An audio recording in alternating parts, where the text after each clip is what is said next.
Hello, welcome to another edition of Crop Life Retail Week. I'm Eric Sfiligoj, editor, Crop Life and Crop Life Iron, and of course, here with Lara Sowinski, my partner in crime, getting ready for the holidays. Lara, how you doing? Fine, thank you. Yeah, I should be wearing a Santa cap, but indeed, I have my Women in Ag Tech cap today.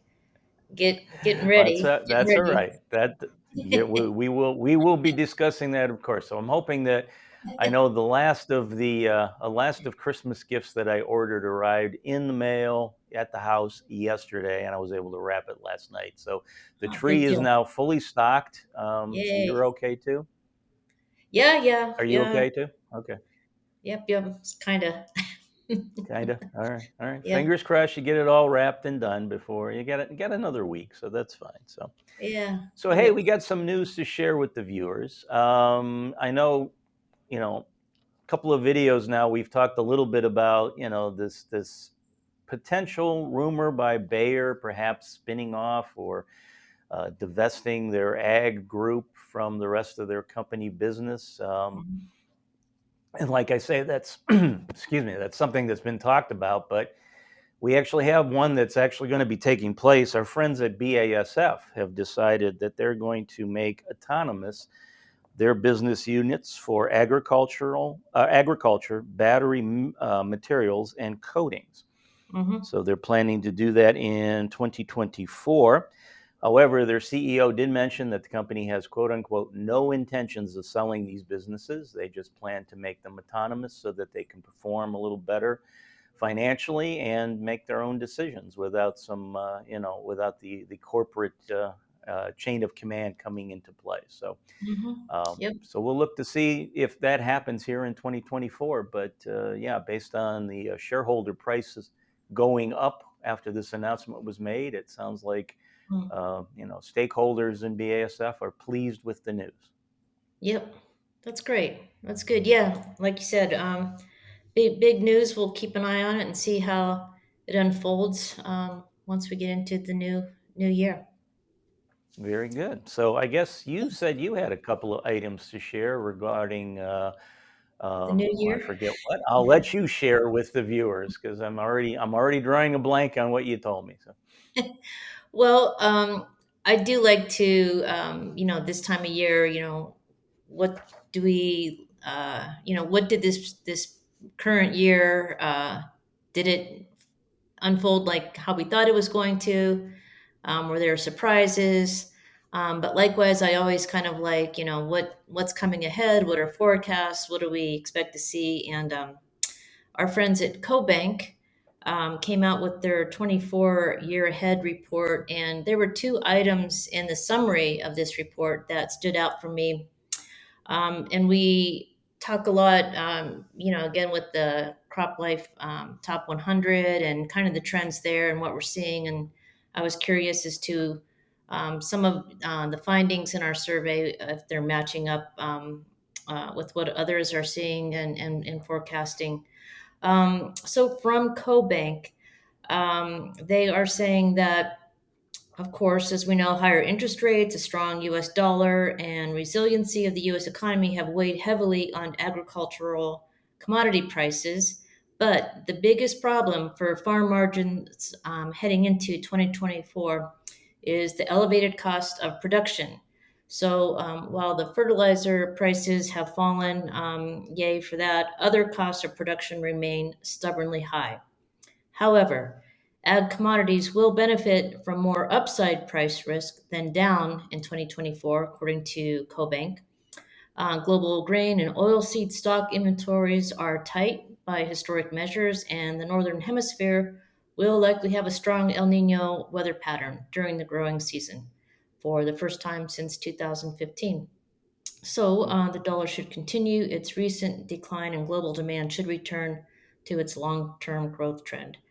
The other item from CoBank's 2024 Looking Ahead report says that the renewable diesel boom and the smaller U.S. soybean harvest of 23 will drive an expansion of soybean acreage in 2024, reducing acreage for other crops. The biofuel sector at large carries the momentum of historically large profit margins into the new year. Both ethanol producers and soybean crushers are benefiting from rising demand for biofuels. So I when I saw this item as well, I was thinking, just the recent news from the COP28 and global countries coming together. No teeth in this, but at least committing to reducing dependence on fossil fuel. So anyway, I thought those were two good news items. Um, Yeah, actually, it's interesting you say that because I'm about this, the acreage, because I know we just mhm, did our December issue Crop Life 100 report, and folks out there probably have been getting those in the mail. But I remember the one story I wrote was talking about, folks were speculating on acreage demand going into mhm, 24, and it looked like all the activity was going to be in corn and soybean at the expense of things such as wheat and cotton. So mhm, if and mhm. I don't remember the exact percentages, but they're in the magazine. Will be online shortly. So Yep, viewers, you can check that out for yourselves. But yeah, that's sort of based on what the Crop Life 100 folks are telling us. That kind of matches up with what the CoBank report is saying as well. exactly. Yep, exactly. And then another item that I wanted to uh, highlight as well. I really thought this was an interesting.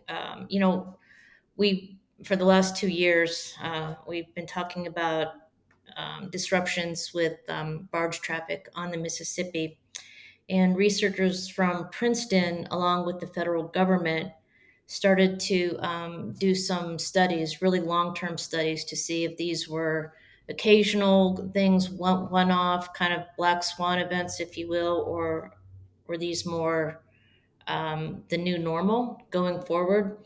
And wanted to some things that stood out for me from their research thus far. They're still kind of ongoing. However, um, what they are finding thus far is that, so they looked at the changing water levels on the Mississippi from 1963 to 2020, so a 57-year period, and wanted to look how it's impacting commercial shipping along the river. And what they said, and I had to laugh because this was us. Although low water often provides more dramatic images, researchers found that high water levels have had significantly more impact, particularly on sections of the river south of St. Louis. So by measuring periods, because I was thinking when we talk about, the barges that aren't able to move, they're stranded, things aren't moving downstream, they're not moving upstream. But indeed, it's the high water that seems to be more problematic. Um, by measuring periods in which authorities imposed navigation restrictions each year, the researchers concluded that the upper Mississippi lost about 24 good days worth of shipping in an average year when comparing conditions at the beginning and end of the study period, again, over that 57-year period. The researchers said they were really surprised by this, and they, again, are trying to determine if this was a long term pattern of change that could indicate improvement or decline along the river. Again, they're still kind of um, looking at other data. Let me just add one other item. Um, of course, 2022, the Mississippi experienced a significant drought, which we reported on. At the same time, high water periods pose their own problems. The Bonnet Carré spillway upstream of New Orleans, used during high water, was operated 8 times between 1931 and 2007. So, 8 times in that 76-year period, the spillway had to be used. However, it was operated 7 times in the short 12 years between 2008 and 2020. So, the upper Mississippi, with its many locks and bridges, is more often affected by high water levels, while the broad reaches of the lower Mississippi are more impacted by low water. So, the other thing that stood out, and again, this is what they're kind of looking at more. So they said, the researchers at Princeton said that spending time on the river with the pilots and tugboat captains, the researchers learned that despite worsening conditions on the river, cargo volumes on the Mississippi have increased in recent decades, which they attributed to the efficiency of the captains and crews who have adapted to the conditions. So they're saying that this successful adaptation might have cloaked the long-term changes in conditions, and that's what they're kind of now taking a look at. You know, these guys have gotten better at navigating, difficult conditions on the river. So, but are these conditions, are they seasonal? Are they going to be kind of like the new normal? So more detailed and complex analysis of the region's hydrology will need to be undertaken to determine what will this mean for the next 30 years. So anyway, I thought that was great. And before I kick Interesting. it back to you, Yeah, yes, no, it's indeed. curious to me that again, I've always said the adaptability of people Yeah, to adverse conditions. I mean, because again, for years and years and years, people will say, well, 10 years from now, if everything stays the same, we're in trouble. But inevitably, stuff changes and people adapt. So, yay, yeah, yay, humankind. yeah. So that was, this story, because it's such, I mean, absolutely a vital artery for the movement of ag goods, downstream, for instance, for exports. I've really been keeping an eye on this. So as I find more news and updates, I'll be sure to share that. But speaking of news and updates, just want to gently remind our audience, and as well as our readers of our brands, that the Vision Conference that we've been talking about is coming up at the end of January. Y'all know where you can get more information, thevisionconference.com. And we've been adding some more speakers, more details on that program. Likewise, our Women in Ag Tech meeting, which kicks off on Sunday evening, the 21st, with a reception full day program on Monday, the 22nd of January.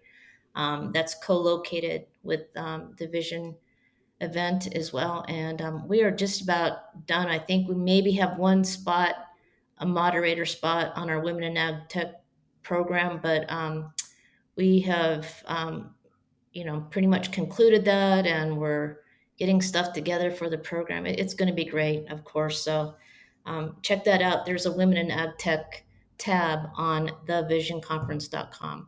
So y'all swing by and check out the program. We'd love to see you in sunny Arizona at the end of January.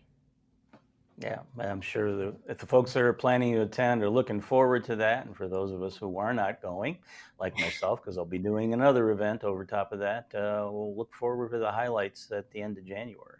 Indeed. Yep.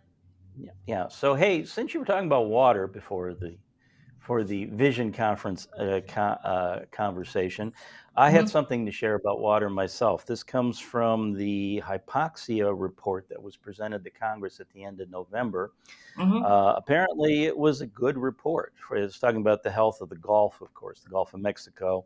And I guess back in 2008, there was an action plan put into place that was actually hoping to reduce some of the crop nutrient spillover that ended up in the Gulf of Mexico coming down the rivers.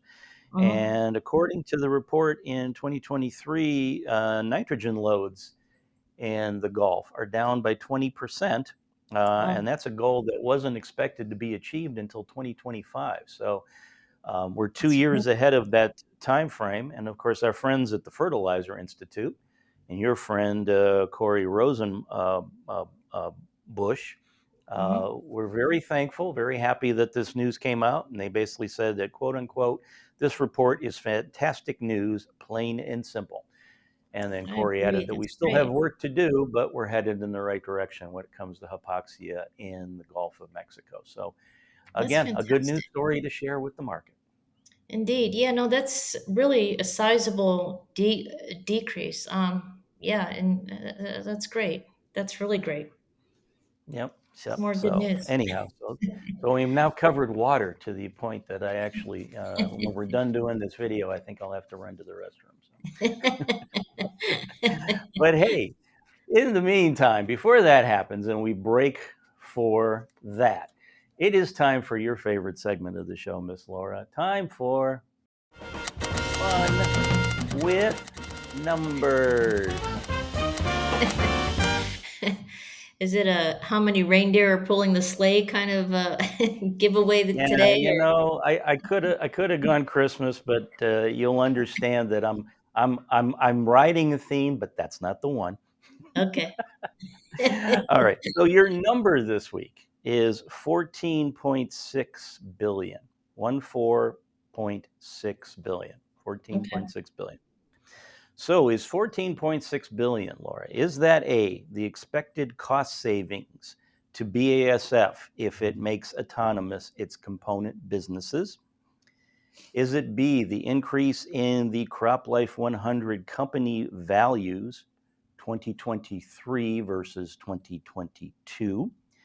Is it C, the predicted value of the agricultural drones marketplace by 2028? Or is it D, the damage amount I expect Frontier Airlines to seek from me for my recent video remarks regarding them?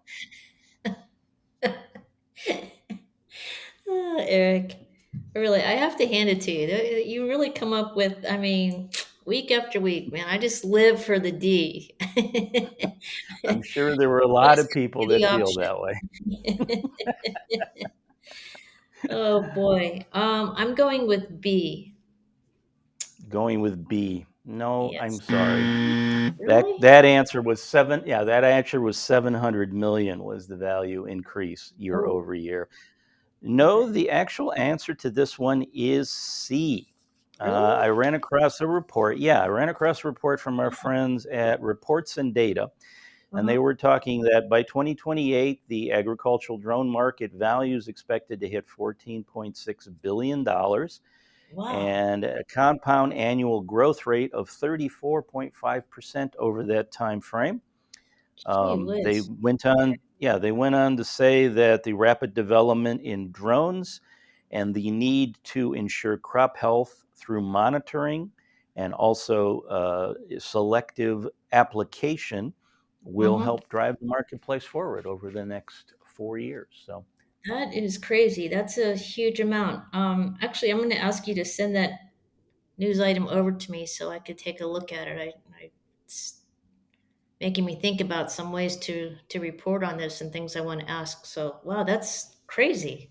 It's great. yep. Well, yeah. So good news for ag drones. Oh, So wow. all right. Well, Miss Laura, thank you for joining us this week as always, and of course playing the game. Sorry you didn't get it right, but we'll see how you Next do in time. 2 weeks at the end of the year. So, and as I said, next week will be our special Christmas video that we've had for the last few years. So, if you haven't seen that, or if you do remember it and would like to watch it again, look for that in next week's video send. But on behalf of myself and everyone here at Crop Life, thanks for joining us this week. We'll see you again real soon.